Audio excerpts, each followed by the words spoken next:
పెద్దలైన వారికి, కూడి వచ్చిన మీ అందరికీ క్రీస్తున్నాం శుభములు. కొంచెం ఈ సౌండ్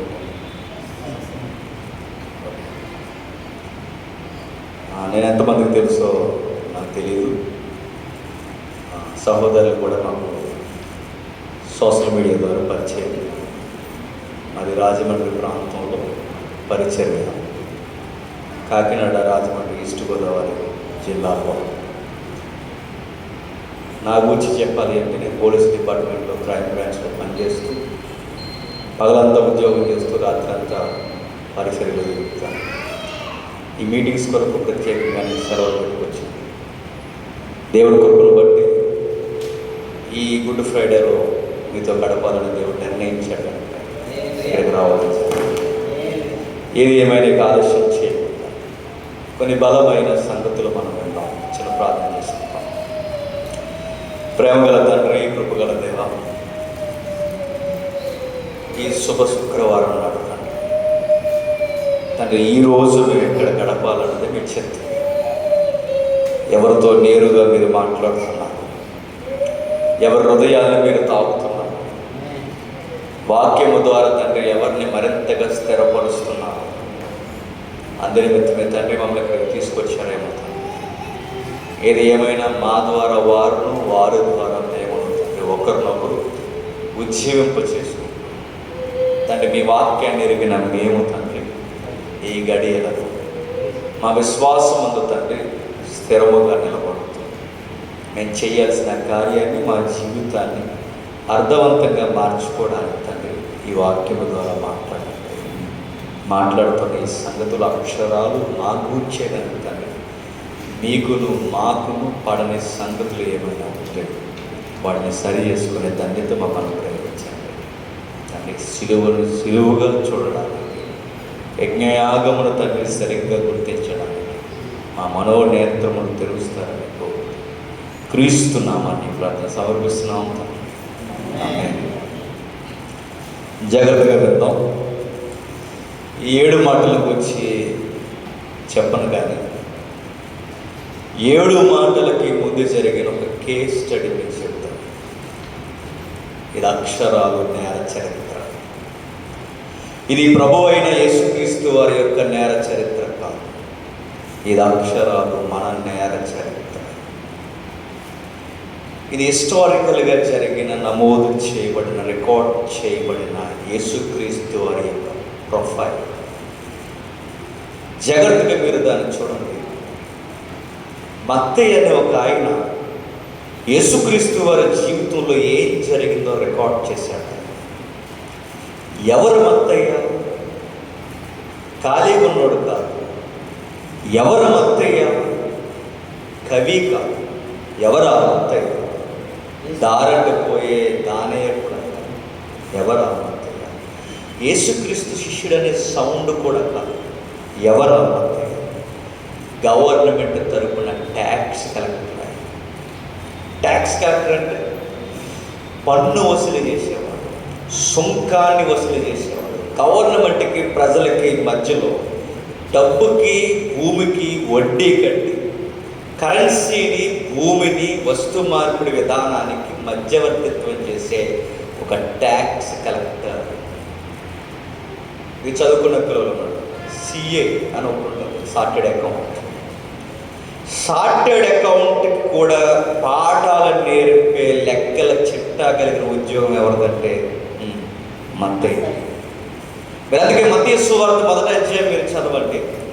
ఆయన ఇచ్చే లెక్కల చిట్టా బెడ్ రిలేషన్ ఎలా ఉంటుందో చెప్తాడు. చదవాలి మత్తయి సువార్త. ఆయన పరిచయం చేస్తున్న విధానం చూస్తుంటే ఎవరు ఈ యేసు ప్రభు చుట్టూ తిరిగింది అంటే ఖాళీగా ఉన్నవారు ఎవరు కాదు. గవర్నమెంట్ ఎంప్లాయీస్ ఉన్నారు, తీవ్రవాదులు ఉన్నారు, అందులో అనేక మంది దగాగా మోసం చేసే దొంగలు ఉన్నారు. మరో మాటలో చెప్పాలి అంటే ముక్కు సూటి మనిషి రోజు కూలీ చేసుకుంటూ పొగరగా మనుషుల మీదకి తిరగబడే పేతురు లాంటి మనుషులు ఉన్నారు. ఇలాంటి వారు యేసు ప్రభువుని మెస్సయ్యగా గుర్తించారు. అంటే క్రైస్తవ్యం అనేది ఎవడో క్రియేట్ చేస్తే వచ్చింది. క్రైస్తవ్యం అనేది ఎవరో కావాలని సృష్టించారు. సృష్టించిన మతము కాదు, దానికి ఒక ఆకారం కూడా లేదు. మరి క్రైస్తవం ఏంటంటే సాక్షాత్తు దేవుడు ఇలాలోనికి వచ్చి మారు మనస్సు లేని మనుషులను మార్చి శిష్యులుగా నిలబడి, అలా నిలబడిన వాళ్ళు ఒకరు మత్తయ్య. చాలా డబ్బు వస్తుంది దానికి ఉద్యోగం, అటు గవర్నమెంట్ శాలరీ వస్తుంది, ఇటు లంచాలు వస్తాయి, ఎట్లా కావాలంటే అట్లా డబ్బు విపరీతంగా వస్తుంది. అలాంటి ఆయన మారిపోయాడు. ఎందుకు అంటే దైవం నేరుగా వచ్చి అడిగింది, నువ్వు నన్ను గమనించు. ఎప్పుడైతే ఆ మాటలోని ప్రభావాన్ని మత్తయ్య గ్రహించాడో, ఈయన మనుష్యుడు కాదని గ్రహించిన తర్వాత తన దొంగ ఉద్యోగాన్ని, లంచాన్ని అన్నీ పక్కన పెట్టి యేసుప్రభు శిష్యుడైపోయాడు. అప్పుడు రాస్తున్నాడు మత్తయి సువార్త. అందులో ఒక కేసు రికార్డ్ చేశాడు, చదువుదాం ఒకసారి. మత్తయి సువార్త 27వ అధ్యాయం. మత్తయి సువార్త 27వ అధ్యాయం 15వ వచనం. మత్తయి సువార్త 27వ అధ్యాయం 15వ వచనం. జనులు కోరుకుని ఒక ఖైదీని పండుగలో విడుదల చేయుట అధిపతికి వాడుక. ఎవరి ఖైదీ? శిలువ మీద ఏలాడుతున్న ఖైదీ కాదు. ఎవరి ఖైదీ? ఈడు పేరు మోసిన ఖైదీ. ఎవడి ఖైదీ? యెరూషలేములో ఆడి పేరు చెప్తే చెప్పండి, ఎవరైనా పెద్దల కాడ 6 గంటలకి తలుపులు వేసేస్తున్నారు. అంత డేంజరస్ నటోరియస్ క్రిమినల్ ఎవరు? బరబ్బా. బరబ్బాకి, యేసు ప్రభుకి, బరబ్బాకి మనకి ఈ సందేశానికి సంబంధం ఏంటని ఒకవేళ మీరు ప్రశ్న లేవనెత్తుతనే చెప్తున్నాను. ఆ బరబ్బా ఎవడో కాదు, మన ముందున్న మన పెద్ద ఎవడు? బరబ్బా. చాలా డేంజరస్. వాడు గురించి రాస్తున్నాడు చూడండి. జనులు కోరుకుని ఒక ఖైదీని పండుగలో విడుదల చేయడం అధిపతికి వాడుక. ఆ కాలముందు బరబ్బాని ప్రసిద్ధుడైన ఒక ఖైదీ శరసాలలో అరెస్ట్లో ఉన్నాడు. రాస్తున్న సంగతులు చూడండి, ఎంత హిస్టారికల్ మూమెంట్ అక్కడ రికార్డ్ చేస్తున్నాడంటే, జనులు కోరుకుని ఒక ఖైదీని పండుగలో విడుదల చేస్తారు. ఖైదీలు కూడా పండుగలో రిలీజ్ చేస్తారా అని మీరు అడిగితే ఎస్, రిలీజ్ చేస్తారు. ఇప్పటికీ మీరు చూడండి, మన భారతదేశ సంస్కృతిలో అక్టోబర్ 2ని ఖైదీలు వదిలేస్తారు కొంతమంది. అక్టోబర్ 2 ఏంటి? గాంధీ జయంతి. జనవరి 26 గణతంత్ర దినోత్సవం, అప్పుడు కూడా వదిలేస్తారు. ఆగస్టు 15 స్వతంత్ర దినోత్సవం, అప్పుడు కూడా వదిలేస్తారు. అంటే కొన్ని స్పెషల్ డేస్ వచ్చినప్పుడు ఖైదీల్ని వదిలేసే నాగరికత ఇండియాకి కూడా ఉంది. ఆ రోజుల్లో జెరూసలేం సిటీని ఆనుకుని పాలిస్తున్న గవర్నర్ ఎవరైతే ఉన్నాడో, ఆ గవర్నర్ అక్కడ లోకల్ లీడర్గా వ్యవహరిస్తున్న పిలాతు, వారికి పైన కేంద్ర ప్రభుత్వంగా వ్యవహరిస్తున్న రోమన్ ఎంపైర్. ఈ చుట్టూ జరుగుతున్న వాతావరణం మధ్య ఒక కల్చర్ ఉందట, ఒక ట్రెడిషన్ ఉందట. ఏంటి ఆ నాగరికత అంటే, ఖైదీని పండగలో చట్ట ప్రకారం వదిలేస్తారు. ఇప్పుడు నేను అడుగుతున్నాను ప్రశ్న, చట్ట ప్రకారం అధికారికంగా ఒక ఖైదీని వదిలేయాలంటే ఏ కారణాల మీద వదిలేస్తారు చెప్పండి? వయసు అయిపోయిందని వదిలేస్తారా? వదలు. చచ్చిపోయిన లోపల చచ్చిపోదు తప్ప, సమాధి లోపల సిద్ధం చేస్తారు తప్ప, వయసు అయిపోయిందని జాలిపడేది వదలరు. జ్వరం ఎక్కువగా వస్తుందని వదిలేస్తారు? వదలరు. వాడికి ట్యాబ్లెట్స్ ఇచ్చి మళ్ళీ లోపల పెడతారు. మరి ఎందుకు వదిలేస్తారు? లోపలికి వెళ్ళిన తర్వాత ఖైదీ యొక్క ప్రొఫైల్ తిరగేస్తారు. లోపలికి వెళ్ళిన తర్వాత ఏం చేస్తారంటే, ఖైదీ యొక్క ప్రవర్తన గమనించి మార్కులు వేస్తారు. అప్పుడప్పుడు మీరు కావాలంటే అడగండి, ఎవరైనా మీకు డిపార్ట్మెంట్ తెలిస్తే అడగండి. లోపలికి ఖైదీ వెళ్ళిన తర్వాత ఏం చేస్తారంటే, 3 పూట్ల భోజనం పెట్టడమే కాదు, వీడి వైఖరి మారిందా లేదా, మారి మనుషులందరితో, తోటి ఖైదీలతో వీడు చక్కగా ఉంటున్నాడా లేదని గుర్తించి వాడి ప్రవర్తనకి రోజుకు ఒక మార్క్ వేస్తారు. ఈ మార్కులన్నీ ఒకరోజు కౌంట్ చేస్తారు.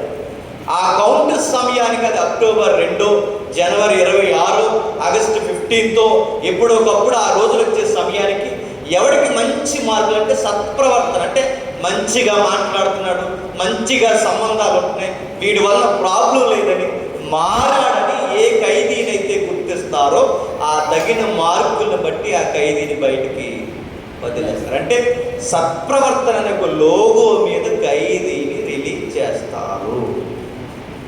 మరో మాట నేను చెప్తాను, లోపలికి వెళ్ళిన తర్వాత ఎవరికైనా అన్ని మార్పులు తెలుస్తాయి. లైఫ్ విలువ తెలియాలంటే ఎప్పుడు 2 ప్లేసుల్లో తెలుస్తారు. ఒకటి హాస్పిటల్ మంచం మీద తెలుస్తారు, 2 జైల్లో తెలుస్తుంది. జ్ఞానం దిమ్ము నిలుగుతుంది లోపలికి వెళ్తే. రాజమండ్రిలో సెంట్రల్ జైలు ఎదురుగా కొన్ని పెట్రోల్ బంకులు ఉంటాయి. మనిషి ఎలా మారుతాడో చూడండి. ఆ సెంట్రల్ జైలు రన్ చేస్తుంది. అందులో ఖైదీల్ని పనివారుగా పెడతారు. లోపలికి వెళ్ళిన తర్వాత వీళ్ళు కాస్త మారుతారు కదా, మారిన తర్వాత వీళ్ళు లైఫ్ ఖైదీలు, జీవిత ఖైదీలు, వీళ్ళు తీసుకొచ్చి కాస్త నలుగురు కనబడేలా, మనుషుల్లో పనిచేసేలా ఆ పెట్రోల్ బంకుల్లో పనిచేయమంటారు. ఒక యూనిఫామ్ ఇచ్చి చుట్టూ పోలీసులు ఉంటారు, పని చేస్తుంటారు. ఆ పని చేస్తున్నప్పుడు రోజుకి వాళ్ళకి వేతనం కూలీ ఇస్తారు, 15 రూపాయలు 20 రూపాయలు, అంతే. ఇంకా అంతకుమించి కూలీ ఎక్కువ ఉంటుంది. అలా పని చేస్తూ ఉన్నప్పుడు గవర్నమెంట్ బంకులు కనుక నమ్మకం ఎక్కువ ఉంటుంది పబ్లిక్. మనం చూడండి, అప్పుడప్పుడు బంకుల్ని చెక్ చేస్తాం. మనం 100 ఇచ్చి 100 మీద 10 రూపాయలు ఎక్కువ పట్టుకుంటాం. ఎందుకు? అటు పెట్రోల్ తేడా పట్టుకుంటూ ఉంటాడు. అప్పుడప్పుడు బాటిల్ ఇచ్చి బాటిల్లో పట్టుకుంటాం, ఎందుకంటే పాయింట్స్ తేడా వస్తున్నాయండి. మనకన్నా తెలివైన వాళ్ళు పెట్రోల్ బంకుల గురించి చెప్పుకోండి. మీరు ఆడి చెక్ చేయడం కాదు, మీరు ఎలా ఉన్నా ఆడ ఎలా కొట్టాలో అలా కొట్టాలి. పబ్లిక్ ఈ విషయం తెలుసు, పెట్రోల్ బంకులు మోసం చేస్తారు. అందుకే గవర్నమెంట్ బంకులు కనుక మోసం చేయరు కనుక, ఇది సెంట్రల్ జైలు బంకు కనుక ఆ బంకు దగ్గరికి వచ్చి పబ్లిక్ అందరూ ఎంప్లాయీస్ కూడా లైన్గా నిలబడి ఆలస్యమైన కానీ పెట్రోల్ డీజిల్ కొట్టించుకుంటూ వెళ్తారు. ఒకరోజు నా డ్యూటీ అయింది, నేను లైన్లో ఉన్నాను. అందరూ పెట్రోల్ కొట్టించుకుంటూ వెళ్తారు. ఈ మధ్యలో ఒకడు అడ్డంగా వచ్చేసి ఈ చేతికి 5 ఉంగరాలు, ఈ చేతికి 5 ఉంగరాలు, మెడలో బాగా వాసిపోయిన చైన్, మొత్తం వైట్ అండ్ వైట్ వేసుకొని బుల్లెట్ వేసుకుని వచ్చేసి. ఆ లుక్ చూస్తే ఎవడనిపిస్తుంది? వైట్ అండ్ వైట్ పొలిటీషియన్, రాజకీయం. అడ్డంగా వచ్చి ఆడు బుల్లెట్ వేసుకుని 90 వేసి వచ్చేసాడు అడ్డంగా. అందరు లైన్లో వస్తుంటే ఈడు అడ్డంగా వచ్చి అంటున్నాడు, ముందు నాకు కొట్టు అన్నాడు. అందరూ అడుగుతున్నారు, కొంతమంది తిరగేసి అడిగారు, ఏవయ్యా మేము అందరూ లైన్లో వస్తున్నాం, కనీసం మీకు జ్ఞానం లేదా? చూడడానికి పెద్దోళ్ళలో ఉన్నారు, మీరు అడ్డంగా వచ్చి కొట్టేమంటున్నారు. మేము లైన్లో వస్తున్నాం, మీరు అడ్డంగా వచ్చేసారు, ఏంటి తప్పు కదా అని అడిగితే అప్పుడు ఇలా అన్నాడు, ఎవరు మంది అని అడిగినాడు. నియోజకవర్గం దాటాలో ఏమనుకున్నావు అంటే బొంగు ఉండదు, బొంగులు అడిగి నువ్వు ఉండవు అన్నాడు. వార్నింగ్ ఇచ్చాడు అనమాట, రాజకీయ నాయకుడు కదా. తర్వాత నా వంతు వచ్చిన తర్వాత నేను అడిగాను, ఏంటి గొడవ ఏంటని అడిగాను. నాకు ఖైదీని, నేను యూనిఫామ్లో ఉన్నాను. అడిగిన తర్వాత ఆ ఖైదీ ఏమన్నాడు తెలుసా? ఏముంది సార్, మాకు అడిగింది, అడిగి ఇంకా అనగలేదు అన్నాడు. అంటే ఏమర్థమైంది? మేము బయట ఉన్నప్పుడు ఇలాగే ఎగిరెగిరి పడేవాళ్ళం, లోపలికి వెళ్ళాం, అన్నీ అడిగిపోయాయి. వీడు బయట ఉన్నాడు, వీడికి లైఫ్ విలువ తెలియట్లేదు, ఎగురుతున్నాడు, అధికారం చూసుకుని, డబ్బు చూసుకుని, ఆడు ఇష్టం వచ్చినట్టు ఎగురుతున్నాడు. వీడు కూడా ఏదో రోజు అన్నీ అని. అంటే దాన్ని బట్టి అర్థమవుతుంది ఏంటంటే, లోపలికి వెళ్తే ఎంత కఠినమైన మనస్సు కలిగిన వాడైనా మారతాడు. కానీ లోనికి వెళ్ళి బరబ్బా మాత్రం లోనికి వెళ్ళినా మారనడు. అది చాలా డేంజరస్. కావాలని పిలాతు తెర మీదకి బరబ్బా అనే ఒక క్యారెక్టర్ని తీసుకొచ్చాడు. ఎందుకు తీసుకొచ్చాడు? ఏం జరుగుతుంది? ఎందుకు ఆ బరబ్బాని తీసుకురావాల్సిన పని ఏంటంటే, అక్కడ జడ్జిమెంట్ జరుగుతుంది. జడ్జిమెంట్ ఇవ్వడానికి పిలాతు జడ్జిగా కూర్చున్నాడు. పబ్లిక్ కోర్టు అది ఇలా ప్రజలందరూ చూస్తున్నారు. ఒక ఖైదీని పండుగలో విడుదల చేయటం ఏడాది జరుగుతుంది. ఇప్పుడు ఈ ఏడాదిలో లిస్టులోకి యేసుక్రీస్తు పేరు ఇచ్చి ఈయన వదిలేద్దాం అనడానికి తెర మీద పేరు తీసుకురావడానికి ముందు లోపల నుంచి ఒక భయంకరమైన తీసుకొస్తున్నాడు. వాడి పేరు బరబ్బా. వాడిని ఎందుకు తీసుకొస్తున్నారు? వాడిని వదలరు కదా, వదలకూడదనే తీసుకొచ్చారు. కానీ విచిత్రం ఏంటంటే వాడిని వదిలేస్తారు. ఎందుకు వదిలేస్తారు? ఏం జరిగింది అసలు? వీడు ఎవడు? కాస్తంత మనకు అవగాహన ఉంటే ఈ సందర్భం మనకు బాగా అర్థమవుతుంది. ఏ వాక్యమైనా మీరు గుర్తుపెట్టుకోండి, యాదృచ్ఛికంగాను కావాలని వాడుకగాను బైబిల్ చదివితే అర్థమవుతుంది. ప్రతి వచనానికి దానికి ఒక బ్యాక్ హిస్టరీ ఉంటుంది. ప్రతి వచనం వెనక ఒక చరిత్ర ఉంటుంది. ఆ చరిత్ర ఏంటో మనకు తెలియాలి, గ్రంథకర్త ఉద్దేశం ఏంటో మనకు తెలియాలి, చుట్టూ జరుగుతున్న సందర్భాలు ఏంటో మనకు తెలియాలి. అప్పుడు వాక్యం ద్వారా దేవుడు ఏం మాట్లాడుతుందో మనకు బాగా తెలుస్తుంది. కేవలం ఏదో ఒక టెక్స్ట్ బుక్ చదివినట్టు, ఒక ఎక్కాల బుక్ చదివినట్టు బైబిల్ చదివితే మనకి ఏమీ అర్థం, ఎందుకంటే ఇది చరిత్ర గ్రంథం. చూద్దాం ఎవరి పరంపర. 4 వాక్యాలు చూసి ఇతను గురించి ముగిద్దాం. లూకా సువార్త, క్షమించండి, మార్కు సువార్త 15వ అధ్యాయం. మార్కు సువార్త 15వ అధ్యాయం 7వ వచనం. మార్కు సువార్త 15వ అధ్యాయం 7వ వచనం.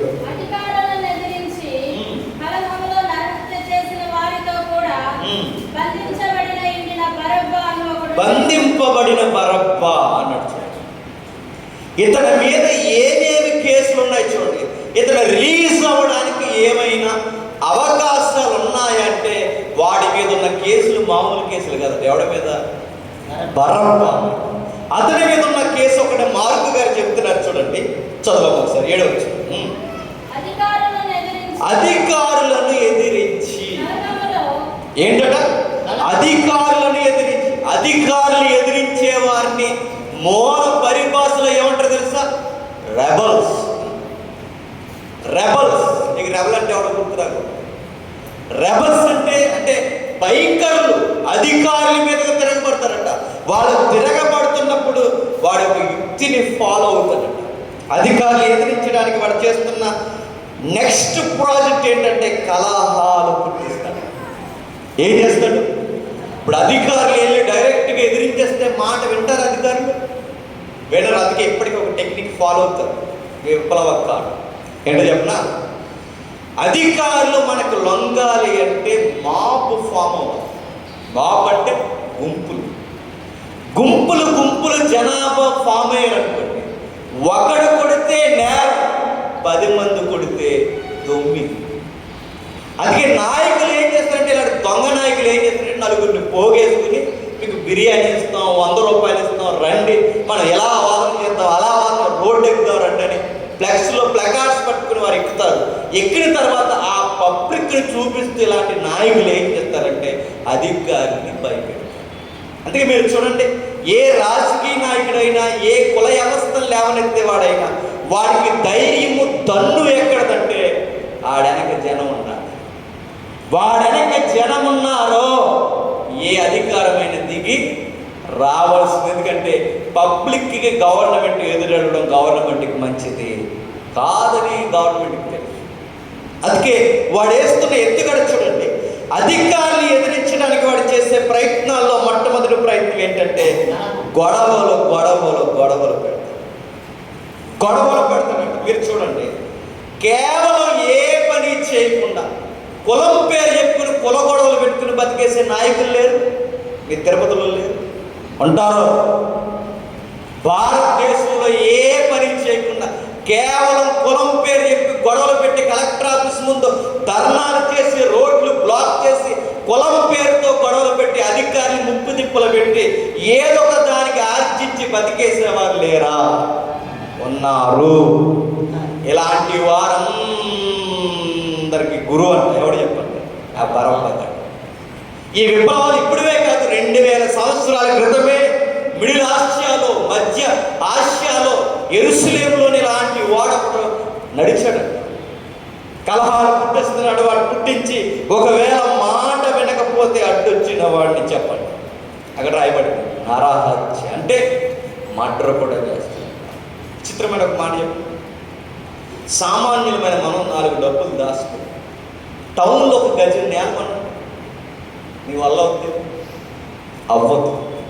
ఎందుకో చెప్తున్నా, మీకు పర్మిషన్ ఇవ్వాల్సింది మున్సిపాలిటీ కాదు, మీకు పర్మిషన్ ఇవ్వాల్సింది అధికారులు కూడా కాదు. ఆ లోకల్ రౌడీ సీటర్ ఎవరు ఉంటాడు, ఆడి పర్మిషన్ ఇస్తే కానీ మీకు గజం నేల కూడా దొరకదు. హైదరాబాద్ లాంటి సిటీస్లో రాజకీయ నాయకుల కన్నా సిటీస్ని ఏలేదు ఎవరు చెప్పిన గోండా రౌడీ సీటర్. అక్కడ ఏ భూమి కొనాలన్నా లోకల్ లీడరే ఆడే రౌడీసాడు. ఆడి పర్మిషన్ ఇస్తే కానీ అక్కడ భూమి మనం కొనడం అనేది అసాధ్యం. అవసరమైతే లాగేసుకుంటాం. ఈ రోజుకి ఆ విధానాలు ఉన్నాయి. ఆ రోజు వాడు చేస్తున్న కలహాలు, ఆ కలహాలు ఆగకపోతే ఇంకా చేసి ఆగడం ఏంటి చెప్పిన అడ్డొచ్చిన వారిని చంపేస్తాం.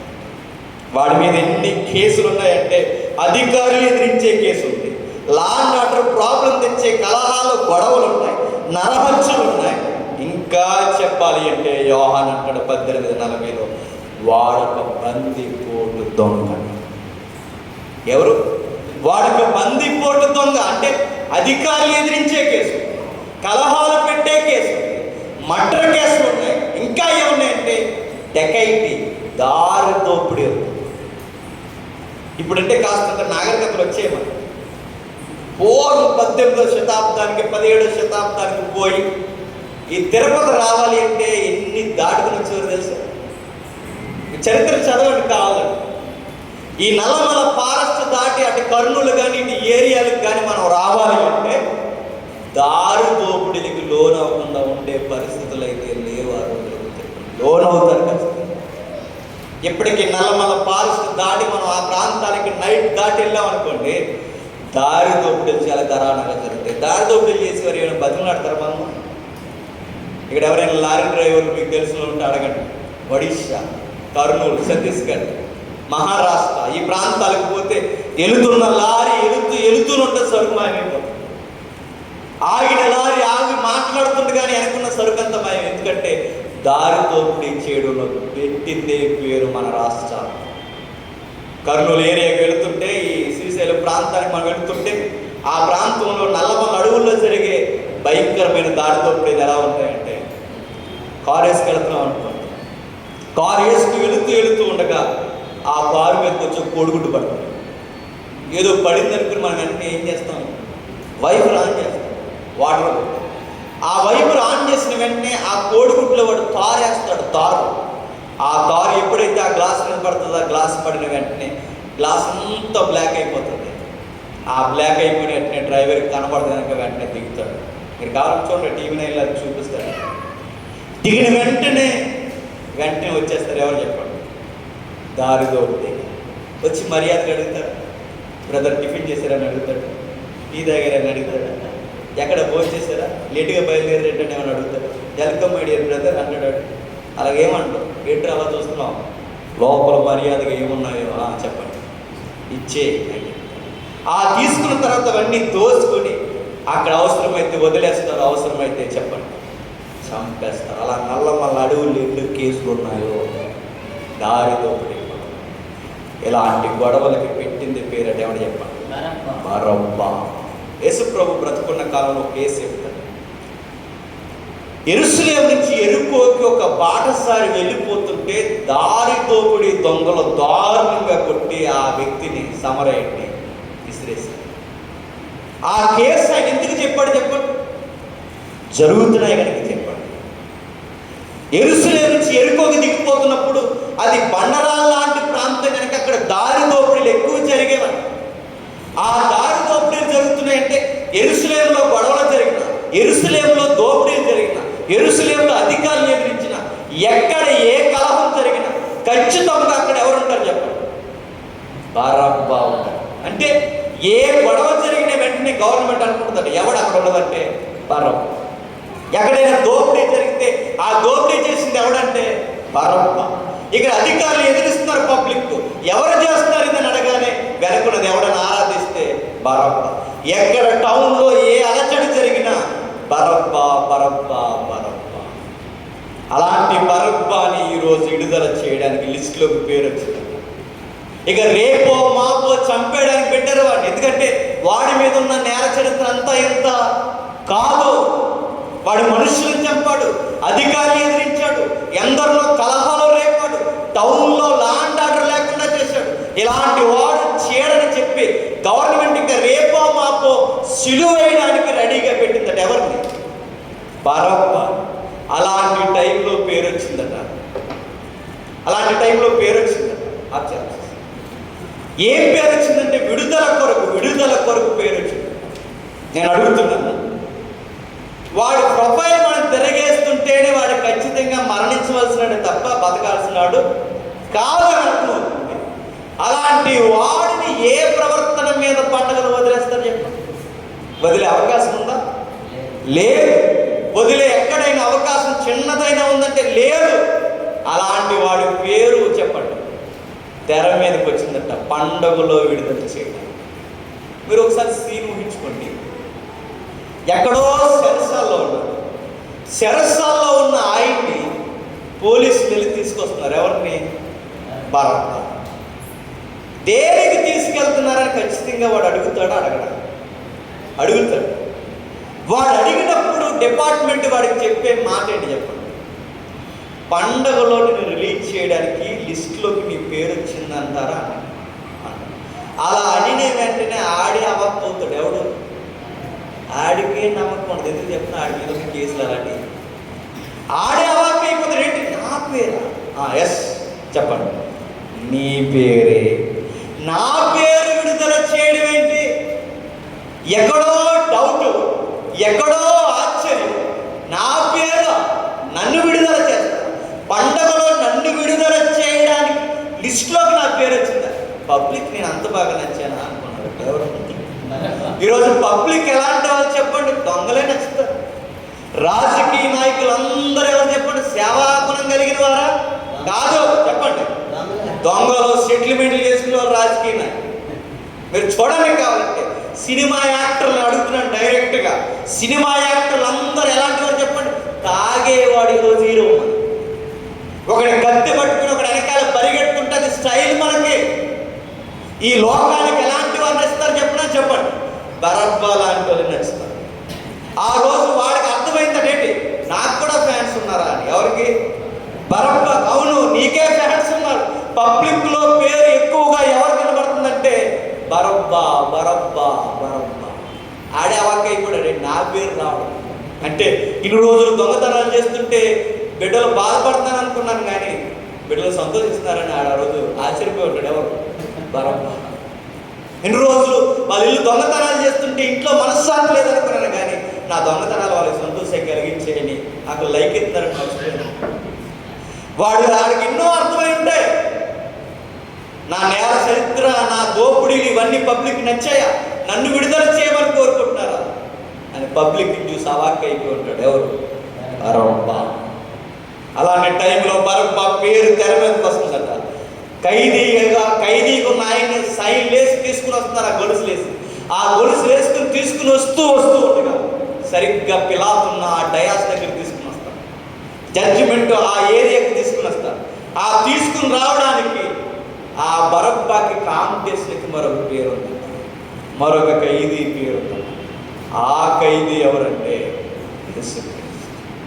మీరు ఊహించుకుంటారు ఒకసారి. పిలాతు ఇలా నిలబడ్డాడు, బరబ్బాను అలా తీసుకొచ్చారు, యేసుక్రీస్తు అక్కడ ఉన్నాడు. అప్పటి వరకు ఎక్కడో ఆనందం ఉన్న వాడికి ఇక్కడికి వచ్చేసరికి నాకు ఆపోజిట్గా నాతో పోటీ పడుతున్న ఖైదీ ఎవరని చూసిన వెంటనే బరబ్బా గాడికి ఉన్న కాస్త ఆశ నీరైపోతుందా? అయిపోతుంది. ఖచ్చితంగా అయిపోతుంది. ఎందుకు చెప్పినా, నేను మనుషులను చంపాను, ఆయన చనిపోయిన వారిని బతికించి. నేను మనుషులను దోసుకున్నాను, ఆయన మనుషులకు ఆకలంటే అన్నం పెట్టాడు. నేను మనుషులను కొట్టాను, ఆయన మనుషుల గాయాలు కట్టాడు. నేను మనుషులను ఎదిరించాను, ఆయన కుష్ఠరోగులు కూడా ఆదరించి దగ్గరికి తీసుకున్నాడు. ఏ కొసాన మంచి మీద ఒక ఖైదీని రిలీజ్ చేయాలి అంటే నాకన్నా మంచోడు ఎవరంటే చెప్పండి? ఆయనని ఖచ్చితంగా వాడి మనసులో అనుకుంటాడు. ఉన్న కాస్త ఆశ అక్కడికి వచ్చేసరికి వాడికి ఏమవుతుంది చెప్పండి? నీరు గారిపోతాడు. ఎప్పటి వరకు విడుదల పొందుతాను లేదా సంతా నాకు కల్పించారు. ఇక్కడికి వచ్చేసరికి ఉన్న పాట నాకు కనబడుతుంది. ఎవరంటే ఒక మంచి మనుషుడు, నీతిమంతుడు. ఖచ్చితంగా ఎవరిని రిలీజ్ చేస్తారని వాడు ఆ నిమిషంలో అనుకుంటాడు. చెప్పండి, ఆయనను విడుదల చేస్తారు, నన్ను చంపేస్తారని ఖచ్చితంగా వాడికి భయం వచ్చి ఉంటారు. కానీ వాడికి క్వైట్ ఆపోజిట్గా వినబడుతున్న సౌండ్ ఏంటంటే బరబ్బా అని చెప్పండి. విడుదల చేయి. ఆడే అవాక్ అయిపోతాడు. ఏంటి? పబ్లిక్ నన్ను కోరుకుంటున్నారేంటి? అన్నం పెట్టిన వద్దు, అన్నం పెట్టిన వాడిని వద్దని చంపిన నన్ను కోరుకుంటున్నారేంటి? స్వస్థపరిచిన వాడిని వదిలేసి గాయాలు పాలు చేసి నన్ను కోరుకుంటున్నారేంటి? వాడికి అర్థం కాకపోయిన విషయం ఏంటంటే పబ్లిక్ వాడినే కోరుకుంటున్నారు. ఈ రోజుకి మీరు చూడండి, ప్రేమించే యేసుక్రీస్తు ఈ మనుషులకి నచ్చడు. చెప్పండి. దోసుకునేవాడు, దొంగ, భయంకరులు మనుష్యులే ఈ లోకానికి నచ్చుతారు. ఆయన ప్రేమను చెప్తే చెంపల మీద కొడుతున్నారు. ఆయన ప్రేమను ప్రకటిస్తే తీసుకెళ్లి సరసాల్లో పడేస్తున్నారు. ఆయన ప్రేమను ప్రకటించి ఆయన మీ కొరకు చనిపోతున్నాడంటే మనం చంపడానికి చూస్తున్నారు. అంటే ఈ లోకం ఏంటిదో తెలుసా? మంచి వారిని కోరుకోదు, దొంగలనే కోరుకుంటుంది, ముఠాగాలనే కోరుకుంటుంది, దోసుకునే దైవాల పేరు మీద నిలబడిన వారిని కోరుకుంటుంది తప్ప యేసు ప్రభుని కోరుకోదు. ఆ రోజు 2000 సంవత్సరాల చరిత్రలో జరిగినది ఏంటంటే పిలాతు ముందు అక్షరాల జరిగింది. బరబ్బాని కోరుకుంటారు. ఆ రోజు బరబ్బాకి వినబడుతున్న మాట ఏంటో తెలుసా? Barabbas, you can go, free అయిపోయే, పారిపో అని చెప్పారు. బరబ్బాకి ఎటు చూసిన అర్థం కాని మాట ఏంటంటే నన్ను వదిలేయడం ఏంటి? నీకు మాట చెప్పనా? ఆ రోజు వదిలేసింది బరబ్బాని కాదు, మీరు నమ్మినా నమ్మకపోయింది. ఆ రోజు విడుదల చేసింది బరబ్బాని కాదు, ఆ రోజు బరబ్బాతో పాటు వదిలేసింది ఎవరిని చెప్పనా? నిన్ను, నన్ను, ఇక్కడ నిలబడిన అందరినీ ఆ రోజు వదిలేసి. యేసు ప్రభు ఎందుకు మౌనంగా నిలబడ్డాడంటే ఆ రోజు బరబ్బా స్థానంలో ఎవరన్నా తెలుసా? యేసు ప్రభు నిలబడ్డాడు. బరబ్బాతో పాటు నిలబడిన నేర చరిత్ర ఎవరిది అంటే నీది, నాది. ఆ రోజు ఆయన సిలువకు వెళ్ళడానికి ముందు జరుగుతున్న తీర్పుల్లో ఎవరున్నారంటే ఆ నేర చరిత్రలో మనమే ఉన్నాం. లోకం ఏముందో తెలుసా? బరబ్బాని అప్పటి వరకు వాడు పాపిష్టుడు, దొంగ, నీచుడు అన్నారు. దేవుడు ఏమన్నా తెలుసా? లోకం బరబ్బానంటే సాక్షాత్తు దేవుడు నిన్ను నన్ను ఏమన్నాడు ఒకసారి చూడండి. యెషయా గ్రంథం ముగించుకుందాం. యెషయా గ్రంథం మొదటి అధ్యాయం, యెషయా గ్రంథం మొదటి అధ్యాయం 4, 5, 6 వచనం. పాపిష్టి జనమ, దోషభరితమైన ప్రజలారా. ఏమర్థమవుతుంది? బరబ్బాను చూసిన వెంటనే వాడి చరిత్ర అంతా చూస్తే వాడిని ఏమంటున్నాం మనం? ఆడు పాపిష్టోడు అన్నాం.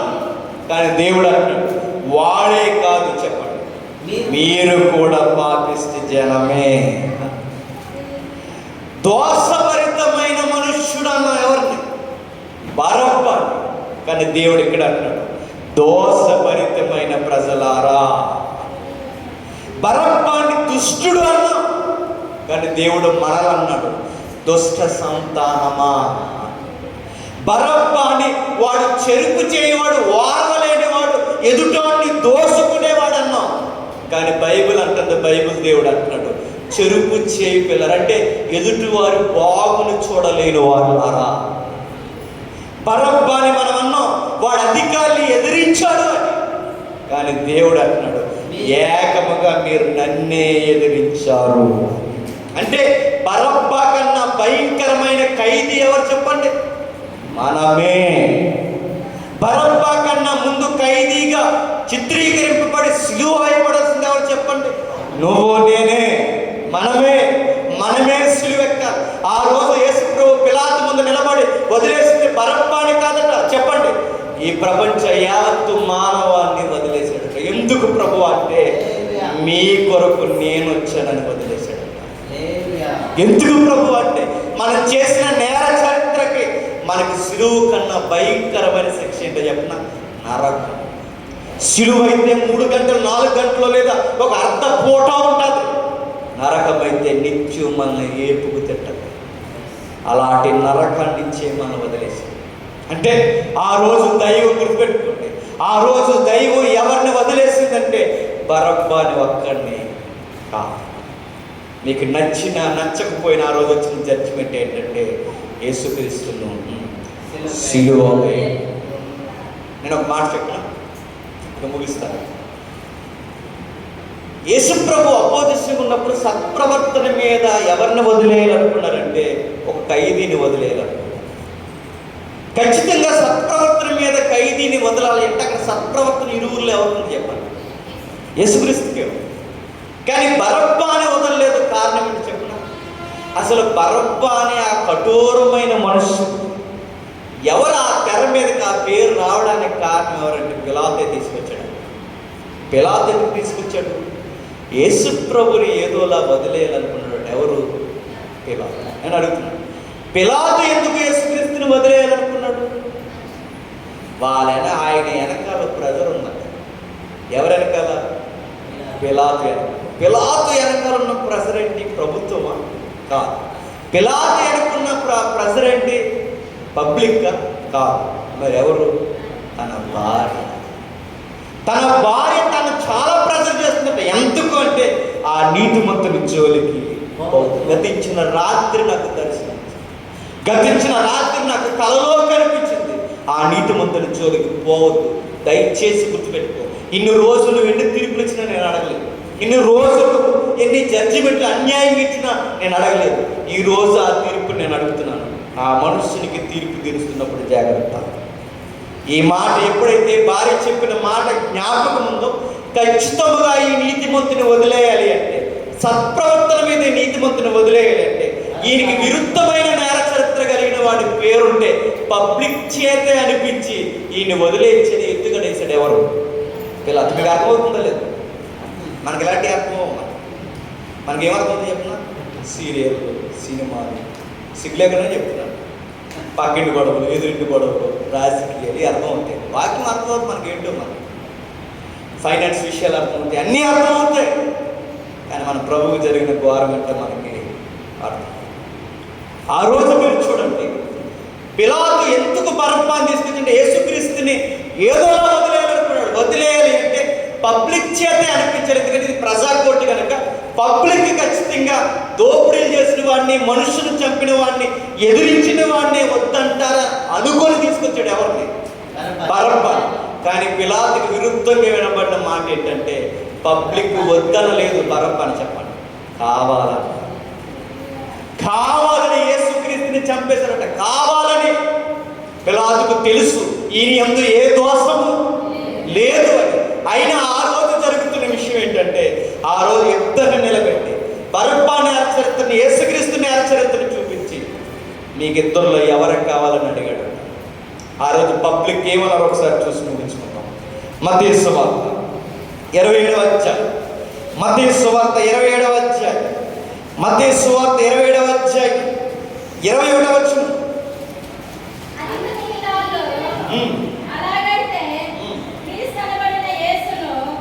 అలాగైతే క్రీస్తు అనబడిన యేసు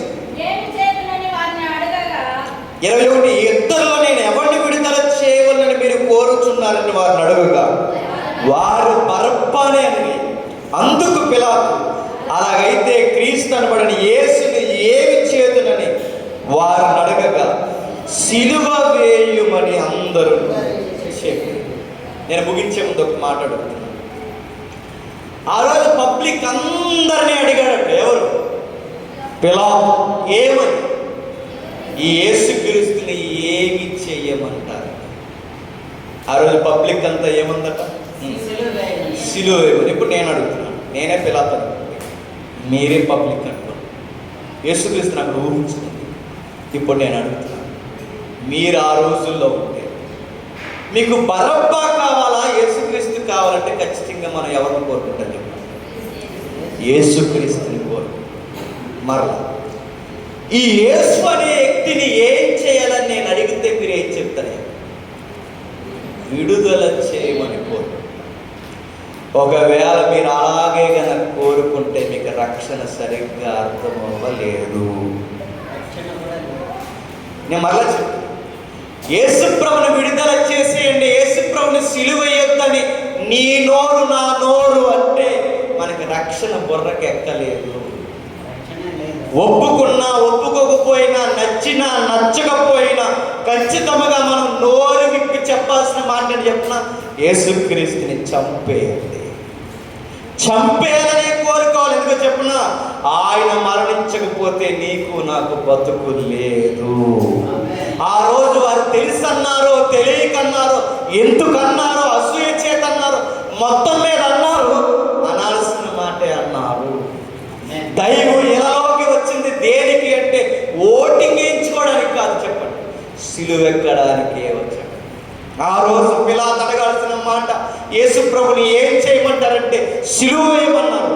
ఈ రోజుకి మన కోరిక వస్తుందని చెప్పిన ఆయన మా కొరకు సిలువ వేయ. అవును, మన తలంపులతో చేసిన పాపాలకి ఆయనకి ముండ్ల కిరీటం పెట్టాలి. మన చేతులతో చేసిన పాపాలకి ఆయన చేతులకి మేకులు దిగాలి. మన నరకలతో చేసిన పాపాలకి ఆయన కాళ్ళకు శేలలు దిగ్గొట్టబడాలి. మన దేహంతో చేసిన చర్యలకి ఆయన వీపి నాగులతో దున్నినట్టు దున్నేయాలి. మనం చేసిన ఘోరమైన నేర చరిత్రకి మనం బతకాలి అంటే మన పక్షాన్ని ఆయన చనిపోవాలి. నిజమేనండి. మీరు ఎక్కడైనా మీరు చూడండి, మనం రాసుకున్న మనుషులుగా రాజ్యాంగం, మనం రాసుకున్న ఐపీఎస్, మనం రాసుకున్న చట్టాలు, ఒక దొంగతనం నేరం అని నేను అంటున్నానంటే నేరం అని అనడానికి నా దగ్గర ఉన్న కొలత ఏంటి? రాజ్యాంగం కొలత ఏంటి? ఐపీఎస్. ఈ కొలత మనం ఎలా అయితే పెట్టుకుంటున్నామో దాన్ని ఎవరు రాశారంటే మనుషులు రాశారు. మనుషులు రాసిన రూల్స్ మనుషులే పాటించకపోతే మనకి శిక్షలు పడుతున్నాయి. దేవుడు కూడా రూల్ పెట్టాడట. ఆ రూల్ ఏంటో తెలుసా? నేను కోరినట్టుగా వారు ఊహలో చర్యలు లేకపోతే ప్రతి ఒక్కడు శిక్షకు కూడా అవ్వాలి. ప్రతి ఒక్కడు శిక్ష పడాలి. ఆ శిక్ష పడాలని దేవుని నీతి కోరుతారు. కానీ దేవుని ప్రేమ మరొక మాట పడకూడదు. శిక్ష పడాలి, రక్షణ రావాలి. శిక్ష పడాలి, రక్షణ రావాలి అంటే దైవం గుర్తుపెట్టుకుంది. ఆయనే జడ్జిమెంట్ ఇచ్చి అక్కడికి వచ్చి నిలబడి మనల్ని వెళ్ళిపోమని శిక్ష తన మీద వేసుకున్నాడు. ఈ మధ్యకాలంలో ఫేస్బుక్లో వీడియో వచ్చింది, అంతమంది చూశారు. అమెరికాలో ఒక లేడీ జడ్జి జడ్జిమెంట్ ఇచ్చింది.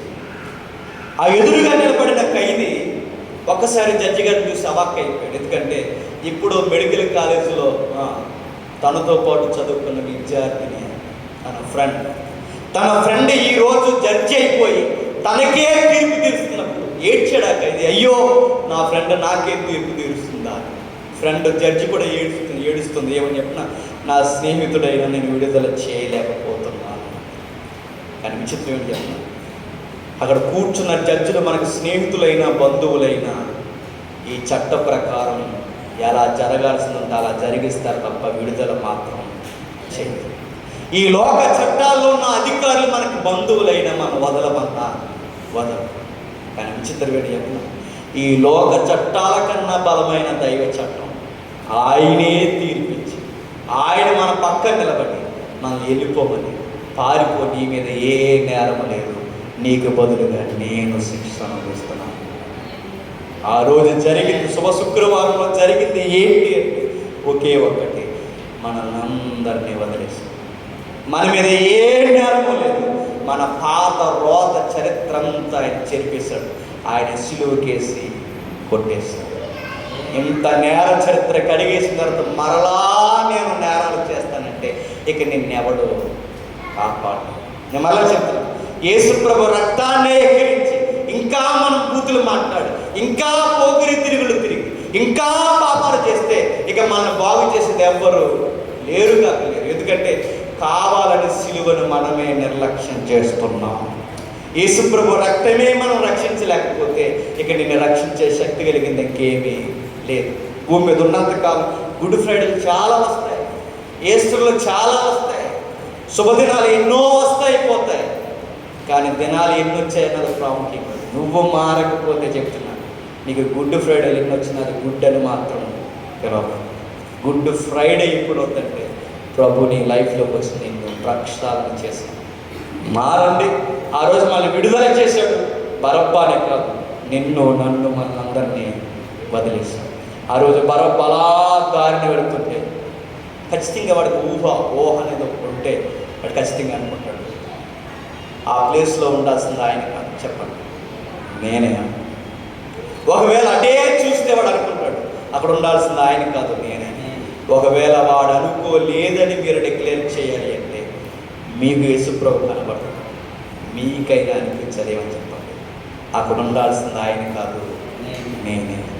ఈ రోజు నేను ఇక్కడ నిలబడి మాట్లాడుతున్నాను, ఇక్కడ కూర్చొని మీరు వింటున్నారు, ఇక్కడ మనం పాటలు పాడుతున్నామంటే ఈ ప్లేస్ ఎవరిచ్చిందో చెప్పనా? యేసుక్రీస్తు. ఆయన ఇచ్చింది నిర్లక్ష్యం చేయొద్దు, ఆయన ఇచ్చింది నిర్లక్ష్యంగా తీసుకోవద్దు. ఇంతకు మించి ఇంకా దిగజారి ఒకవేళ ఆయనకు విరుద్ధంగా చర్యలు చేస్తే ఆయన ఉగ్రత నుంచి తప్పించేవాడు ఎవడో మనకి లేడుగా. దేవుడు మిమ్మల్ని దీవించింది. ప్రార్థన. ప్రేమగల తండ్రి, కృపగల దేవ, విలువైన బలమైన సంగతులు అందించారు. ఎందరికి అర్థమయ్యే నాకు తెలియదు తండ్రి. మరికొన్ని సంగతులు మీ పిల్లల ద్వారా మాట్లాడండి అంటే నిజమే అక్షరాలు ఆ నేర చరిత్రకి చనిపోయినది దైవం, మీ శుతుడు తండ్రి ఈ భూమి మీద ఇలలోనికి వచ్చి మా స్థానంలో ఆయన నిలబడి తండ్రి మమ్మల్ని విడుదల చేసి భయంకరమైన పరబ్బ ఎలాంటి కూడా అంతకన్నా భయంకరమైన నేర చరిత్ర మీ దృష్టికోణంలో మేము ఉన్నాం తండ్రి. మమ్మల్ని కూడా మీరు వదిలేశారు తండ్రి. తండ్రి దీని అంతటికి కారణం ఒకే ఒకటి, ప్రేమ. ప్రేమ తండ్రి. ఈ ప్రేమను మించిన బంధం మరొకటి లేదు. ఎప్పటికీ మాకు అర్థం కాక మేము పాప సహితమైన మనుషులుగా మేము ఉంటే, పాపరహితులుగా మేము ఇంకా తండ్రి సరి అయిన గుర్తింపు లేకుండా తండ్రి మేము తిరుగుతూ ఉంటే తండ్రి మమ్మల్ని క్షమించండి. మీ రక్తం చేత కడగండి, మమ్మల్ని శుద్ధీకరించండి తండ్రి.